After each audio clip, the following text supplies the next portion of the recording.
జిల్లాలో ధాన్యం సేకరణ ప్రారంభమవుతుందని ఆ దిశగా ఏర్పాట్లను జిల్లా యంత్రాంగాన్ని ఆదేశించామని విజయనగరం జిల్లా joint collector S Sethu Madhavan తెలిపారు. ప్రభుత్వం నిర్దేశించిన నాణ్యతా ప్రమాణాలకు లోబడి ఉన్న ధాన్యాన్ని మాత్రమే రైతుల నుంచి కొనుగోలు చేయడం జరుగుతుందని జేసీ స్పష్టం చేశారు.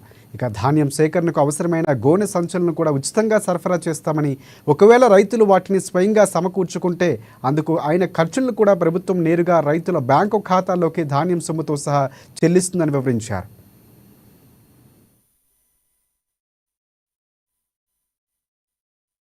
డౌట్స్ కూడా తర్వాత కూడా అడగవచ్చు. ఆర్ఎస్ కేసులో చిన్న చిన్న ఎక్స్పెన్సెస్ వస్తాయి. For example electricity bills, internet facility and అక్కడ ఉన్న లోకల్ ఎక్స్పెన్సెస్ ఇవన్నీ కూడా లోకల్లో మీరే బాధ్యత తీసుకొని పెట్టుకోవాలి for next 3 months. And apart from that your మీరు పంపిస్తున్న ప్రతి ప్యాడీ వెహికల్స్ కూడా మేము ఈసారి will be tagging the bills according to the locations.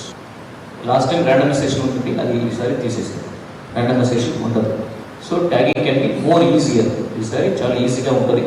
So nearby ఉన్న మిల్స్కి or as per the bank guarantee and also mill target బట్టి మీకు ట్యాగ్ ఆన్ చేయడం జరుగుతుంది.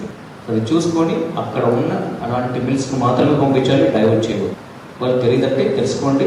ఆర్ యువర్ సిఎస్ మీ దగ్గర ఉన్న ఆర్ లోకల్ దాస్ అండ్ టీటీ